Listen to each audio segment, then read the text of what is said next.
Welcome, Dorothy. Welcome, Paramita. Anna and I are uh, piloting our first interview for the podcast LC University with you. And there's certain things. What we try to do here is we try to explain who Leadership Choices is and how it works. And we're trying to make it as simple as possible for new associates to find their way into this community. And this is why we invited you as experienced members, community co-leads of the Inclusified community, to kind of share your story, your perspective. And there was one term that Paramita coined, if I remember correctly, and that is the term, at Leadership Choices, you have to be self-inclusive. And Paramita, maybe you can explain a little bit what that means. Okay, Carsten, thanks for that. Actually, that term came about when we met in September at the sort of inner circle gathering, which is already a bit of an exclusive term, but nevertheless, you gave me this huge compliment where you said, Paramita, you are a champion of self inclusion. And so, taking the ball from there, I think when you enter any organization, be it LC, whatever, you know, everybody is not sort of sitting there waiting with open arms saying, hello, hello, come, because you chose to come. And so you must have some pretty good reasons to know you've done your research and you've said, that's somewhere where I would like to join. And so there is an onus on the person coming in to be able to find their way around. Of course, there are guideposts, there are people who are willing to point you in the right direction. But once that onboarding is over, I know it's changed since the time I began, but you have to kind of find your way around to see. And I must say that these communities that exist already give you a kind of a landing place. And so maybe, without further ado, to do a little bit of publicity for us, we actually arrived, Dorothy and me and a few others, in the year 2020, in the middle of COVID, where everything was difficult. And Dorothy had this wonderful idea to create a space where those who are not necessarily German, but who are international, but also those Germans who consider themselves international, to come together to create a community called Inclusify, which is taken from a title of a very well-known book of the same name. And that's how we were born. And so I find self-inclusion really is, and I would give one more example, maybe it's a wider example. I arrived in Europe 40 plus years ago, and I said, unless I make the effort to learn the language, and by which I don't mean French, I mean the language that is around one. How do people communicate? What are they looking for? Unless you kind of prick your ears and eyes open, you will always be sort of floating around in the periphery. And so this for me is self-inclusion. Great. Dorothee, how do you see the approach to coming new into Leadership Choices and find a place to land? Yeah, I think I echo absolutely what Paramita is saying. You have to take really initiative to find common points with others, to build bridges with others, maybe around topics, maybe around clients. I think that there are different possibilities. And I think at the same time, not everybody is like Paramita. So I think it's both side responsibility also by Leadership Choices. And I think we did some steps in the sense of not being that German as at the beginning, to gain this awareness that also we have to be open. And for example, being aware of using language correctly. I mean, English to include others, or to also maybe being aware of communications skills and styles, because not everywhere in the world people are very sort of assertive and just jumping in and just presenting themselves. They want maybe to be polite and to be asked. So we have to be aware also about these communication styles, I would say. So I think it's both sides. So what I hear is the communities, we need to work within Leadership Choices, that the communities and the regional chapters, the virtual chapters, they have an open door. And we do this, for example, by publishing every community event on a central Eventbrite page. We send regular reminders so that everybody has the chance to see this is happening, that we make transparent who is running this, who are the go-to people, who to ask. And then on the other hand side, there's the door open. How do you go through the door? right? Mhm. And that's something, that's the self-inclusiveness part that every new associate chooses to include him or herself into that space. Absolutely. Absolutely. Yes. Okay. And I think what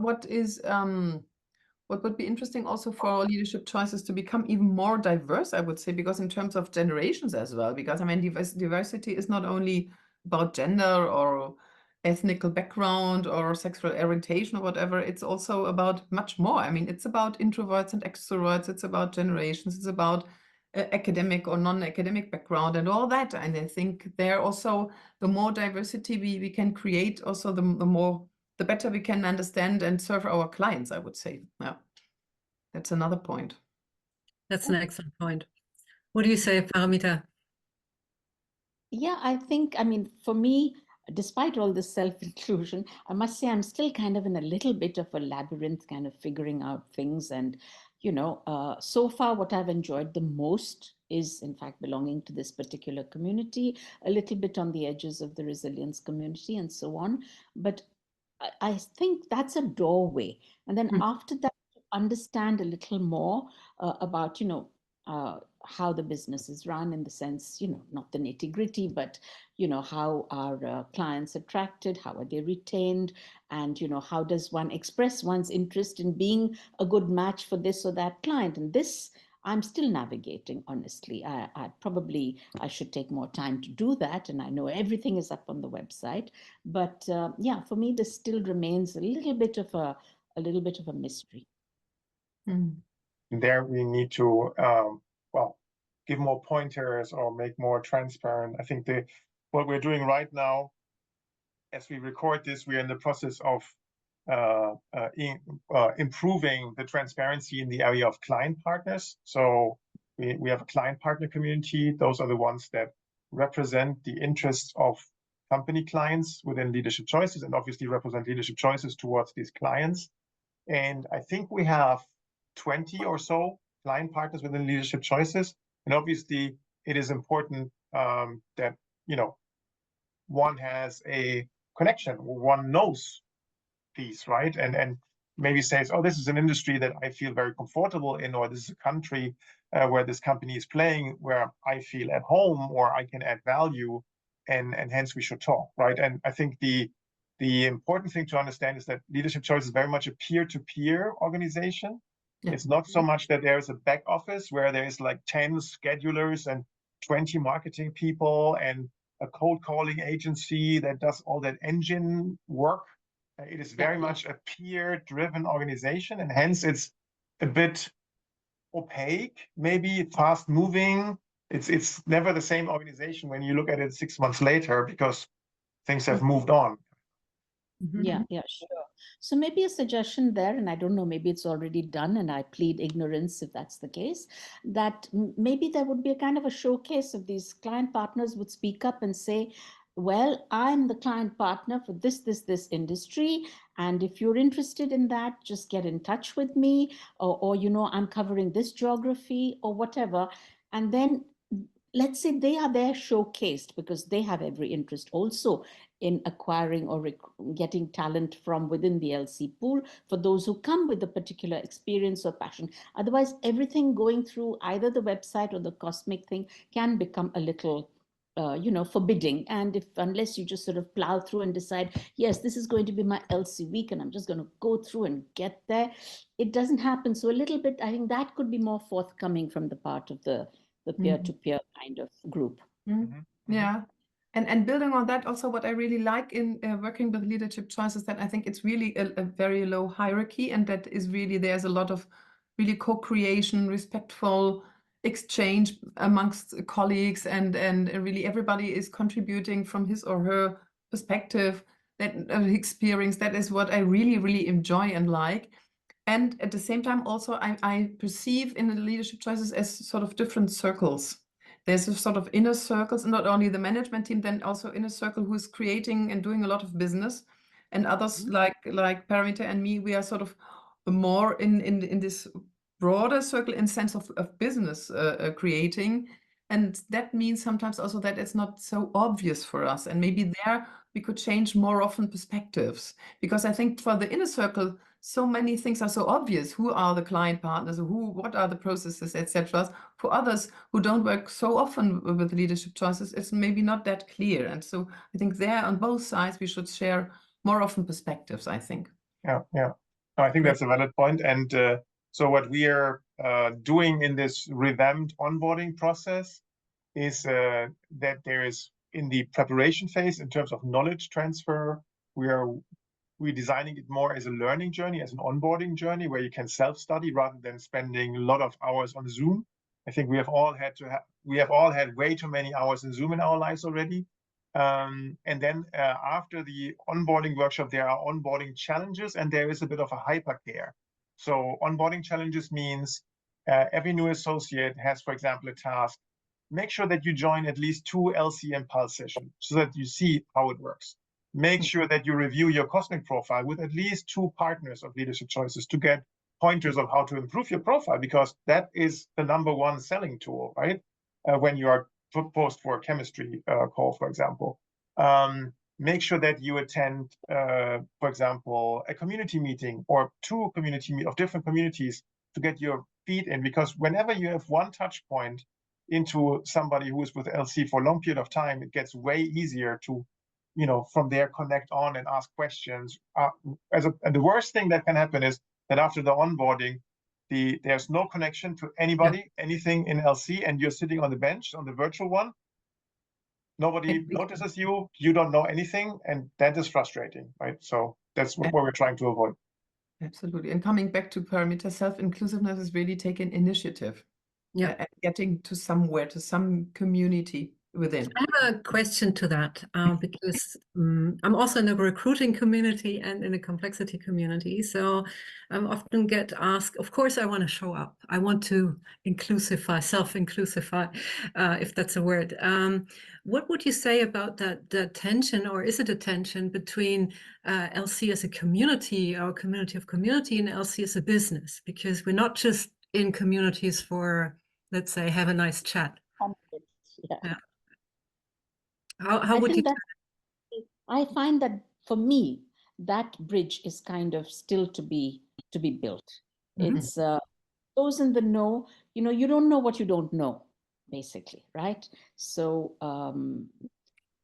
yeah, there's got to be a little bit of, okay, I crossed the bridge up to this point, and then somebody, and I think I did suggest quite a while ago, soon after the onboarding and following year, I think, and Carsten took that on board, that no pun intended with the onboarding, but that there would be a mentor provided. And I think it could be in a cascading form, like, okay, you have a mentor, but that mentor kind of links up to one of the management teams somewhere, so that you have, through that person, a bit more of a link towards really where the business is, is happening. So yeah, and this we have taken on board, Paramita, in the new process.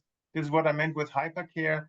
The new onboardees for 1 year have a direct link to Uwe and I. We have dedicated meetings with them because, yes, we have 20 client partners, but the majority of client accounts we kind of oversee, so that we have the best possible chance to position somebody.